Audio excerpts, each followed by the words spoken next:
All right, welcome to those who are on with us. If you're not a formally registered member or participant of the elective, you don't have to be here. You're welcome to, especially if you're auditing the course and you want to participate in some of our graded assignments or our final debate. You're welcome to be here. Just know you don't have to be. First things first, we always collect attendance for every single session that you'll engage with. Whether you're a formally registered student or not, you have to sign in on Poll Everywhere. Rule of thumb is to just download the Poll Everywhere app on your phone or to have it just as a tab loaded on your browser so you can always remember to sign in.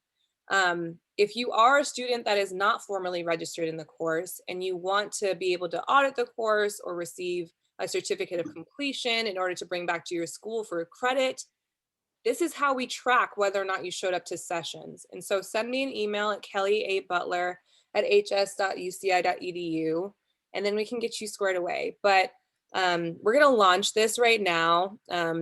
Reese, the all-powerful Reese, has already signed in, but this is what you're gonna see when you enter every single session of the elective, okay? So this will be launched for the first 5 minutes of class, every single class. And then the last 5 minutes of every single class is how we'll collect feedback. It'll always be on Poll Everywhere, this same pollev.com/AHPE or texting. It's the same thing for every single session, okay? So to introduce ourselves, I'm gonna stop sharing for a bit just so you can see our faces. I wanna introduce our fantastic lineup of awesome people who are leading this elective. To start, I'm Kelly Butler. I use she, her pronouns. I'm a 4th year at UC Irvine, and I'm headed to UCSF for family medicine. I'm joined here by Reese as my co-student lead. You wanna introduce yourself, Reese? Yeah, hi, my name's Reese. I go by he, him. I'm also going to family medicine at Santa Rosa Sutter, and I'm excited to be here and helping along with this elective. And Dr. B? Yeah, I'm John Bilomek. I go by Dr. B, and I use he, him pronouns. I'm the course director for this, and I'm also kind of the course credit taker of her because these Kelly and Reese have done just a phenomenal amount of work to really design and prepare this experience. They have the most unbelievable network of experts that are going to be speaking with us over the next 2 weeks, and yeah, it's a real honor to get to work with them and to work with each of you just for taking this interest in health policy. Taking care of one patient at a time is very important. Looking at root causes and systems changes is a whole other level. So really glad that y'all are here. So thank you for joining us. So we're your squad. When you have questions about where to go, where to be, where to tune in, I've lost the link, I need credit from my school, we're your team. And so I'm just gonna take a quick screenshot of us because we never took pictures last year. And when we were applying for grants, it was hard to prove anything. 1, 2, 3. Cute. So we're gonna be your team when it comes to answering questions about all things health policy elective. If it gets into the weeds, come to Reese and I. If you're asking about big picture vision, large requests, etc., come to our course director and Dr. Bilomek. So I'm just gonna run through a couple different things that you're gonna need to know when it comes to this elective, due dates, stuff like that. Again, this is really only relevant for those that are formally registered in the course, but you're totally welcome to sit and listen and be a part of the conversation. So we're gonna go over the general elective as it stands, deadlines you need to know about in terms of our 2 graded assignments. We'll review the schedule and what all sessions exist. We'll set some expectations for what's expected of you and then just answer any questions you have in the next 30 minutes. So this is our mission statement. Reese, do you want to read it? All right, so we acknowledge that the shortcomings of health policy do not affect the affluent. Therefore, we recognize the engagement by its nature seeks to address disparities. Thus, we seek to cultivate a culture of equity within the UCI College of Health Sciences by equipping students with tangible skills to both evaluate institutionalized disparities and shape policies designed to increase diversity, remedy structural barriers, and support the care of marginalized and otherwise disadvantaged populations. So that's the heart of what we're trying to achieve here. We believe that you can't be advocates, you can't be reasonably knowledgeable about your patient's needs if you don't understand the socio-political structures that bred those needs or created those needs. We also acknowledge that everything that we talk about is affected by both class, race, gender identity, sex, immigration status, etc. And so we'll try our best to influence discussion or encourage discussion around all of those individual points as we move through the elective. So just know, I just want to root us in this to understand what we're here for. For those that are formally registered in the course, or if you're auditing and wanting to do the assignments, these are the due dates you should put in your calendar right now. Today is the start of week 1. We'll talk about your first graded assignment during our policy writing workshop session today. It's a policy memo, and I'll go through what the 2 topics or prompts that exist that you have to choose from. That's due Saturday at 11:59 p.m. Pacific. Right, the 17th is Saturday. Yeah, yes, that's due Saturday at 11:59 p.m. Pacific. If you're not going to make that, just let us know. But it should not take you longer than a week to write a memo, especially after hearing about how simple it is today. Week 2 starts on the 19th. You'll be assigned a policy brief assignment, which is one of 2 parts of a larger assignment. A brief is similar to a memo, but it's a written assignment. That's due on Thursday, the 22nd, again at 11:59 Pacific. And then we'll have an in-class debate representing the interests that you put forth in your policy brief. That's on the last day of class on Friday. These things make up your grade for the course. And so it's a good idea to put these due dates in your calendar. Both the memo and the brief will be due on Canvas. If you're auditing the course, then it'll be due by email. And then the in-class debate has a solid rubric that I'll go through with you today, and we'll upload that grade on Canvas so you can access it. These 3 parts and just showing up is the sum total of your grade in this course.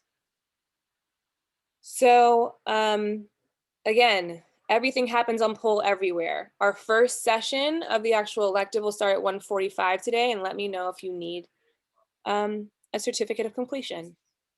To go through what these lectures actually are, what they entail, what you'll be learning, we'll start with a talk at 1:45 by Rich Kelly, introducing kind of the health policy landscape, how it is that we pay for things, not in much detail, just kind of a bird's eye view of health policy as a framework. We'll hear from Cameron Matthews about the VHA, the Veterans Healthcare Administration.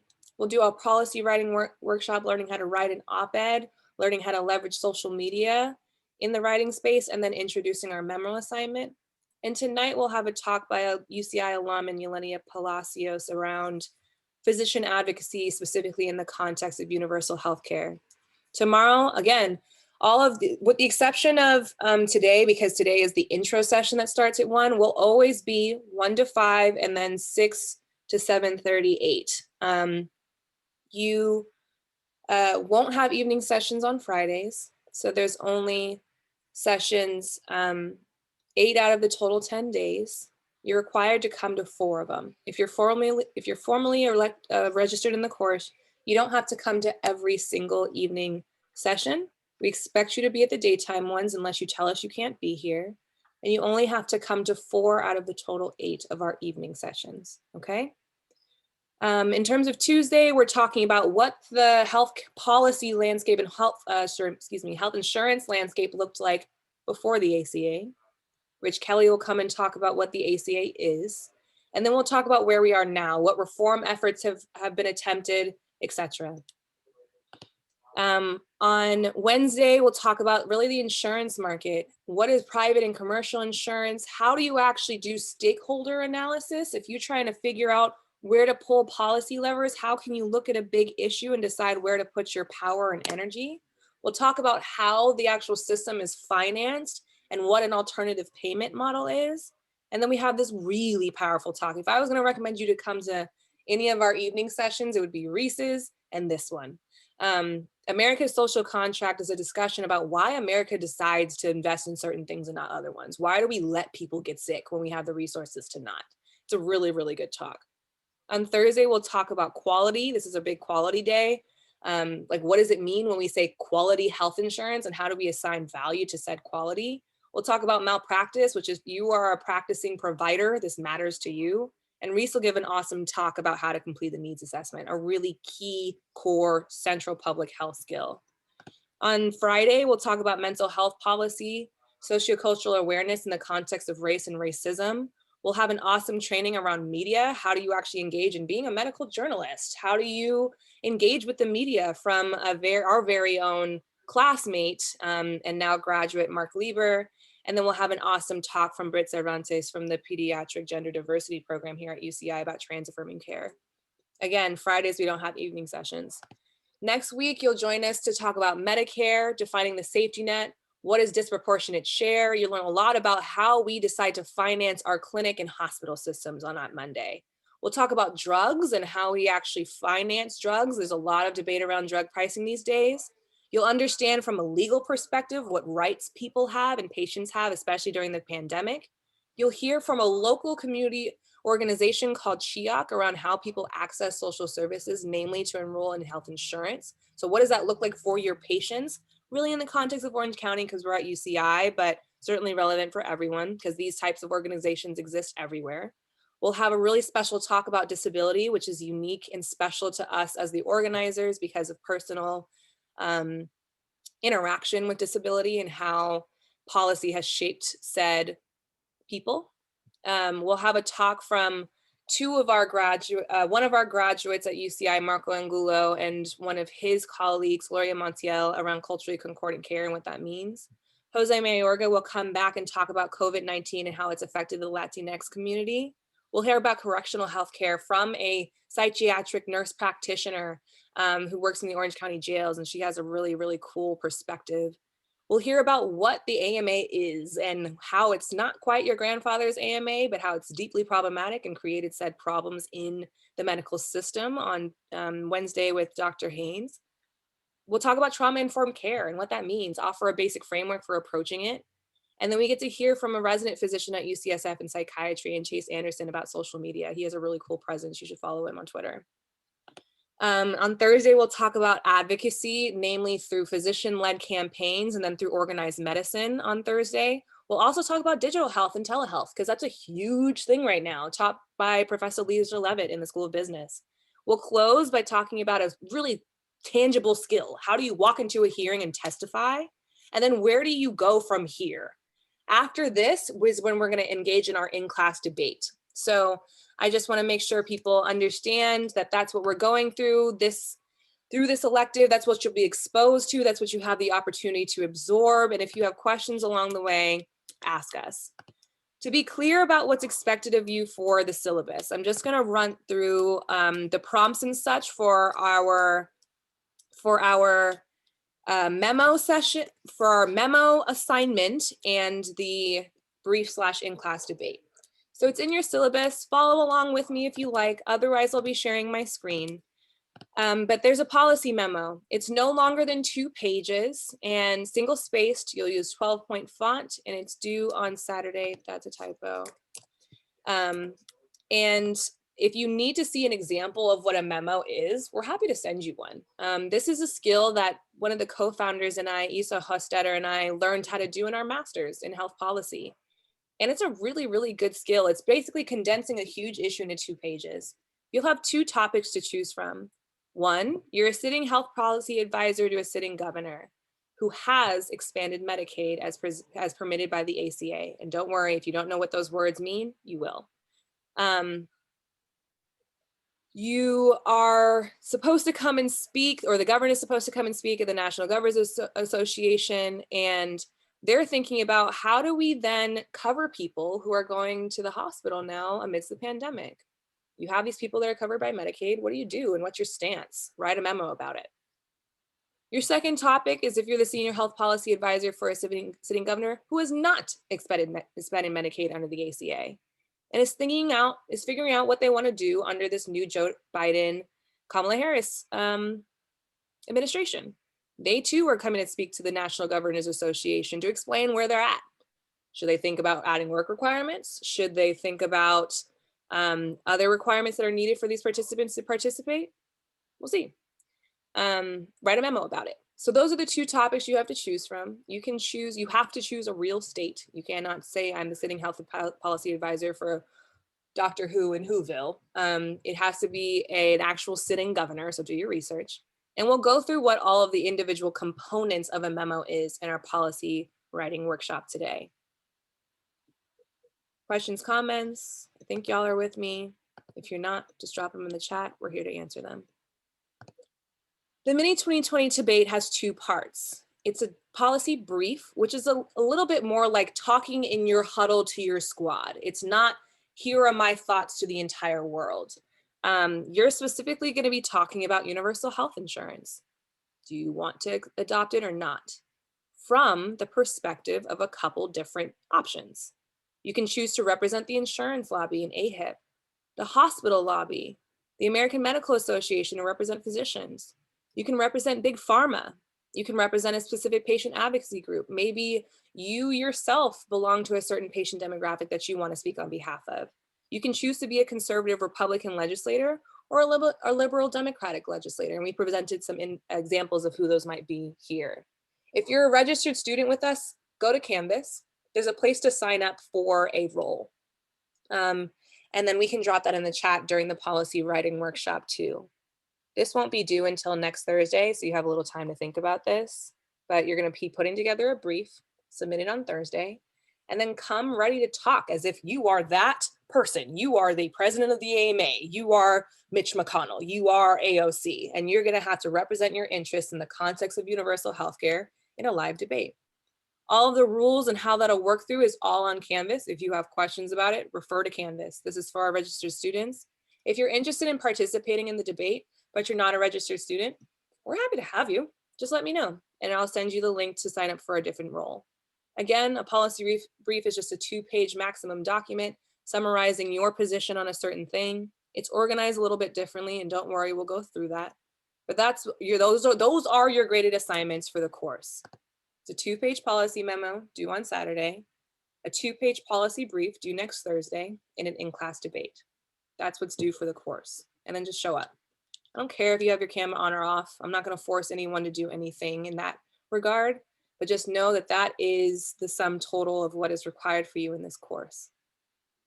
Okay, anything y'all want to add, Reese or Dr. Bilemek? Nope. Also, just something to point out too, just to reinforce what Kelly had said. We understand that for a lot of you, this is like an elective time during your rotations. If you do have like a doctor's appointment, you miss one lecture, it's not that big of a deal. We're just looking for at least 80% of attendance and showing up to the majority of the night sessions, at least 4 of them. So. That's right. Yeah, this is time to use and kind of stretch your minds out a little bit, and it's meant to be kind of it's interactive and not to be super intense, but it should be meaningful, and we're looking forward to support you in that process these 2 weeks. And to be clear, you are if you are a registered student in the elective, you are expected to be in lecture. If you will not be at one, you have to let us know. For those that are joining us externally and you're looking for a certificate of completion, we can offer that as long as you come to at least, what did we say, 70%, 80% of, what was it, Reese? 80%. 80% of total lectures, and then we can offer you a certificate of completion for the course. That also goes for first and second year students at UCI who are looking for transcript notation. If you come to 80% of the total courses, then we can offer you transcript notation in the place of formal credit. Any other questions?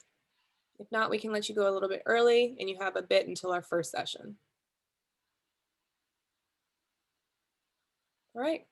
Well, email us and definitely ask us questions as you go. We're here to help you, and we'll see you at 1:45 with Richard Kelly talking about an introduction to health policy. Thank y'all for being here. All right, see you there.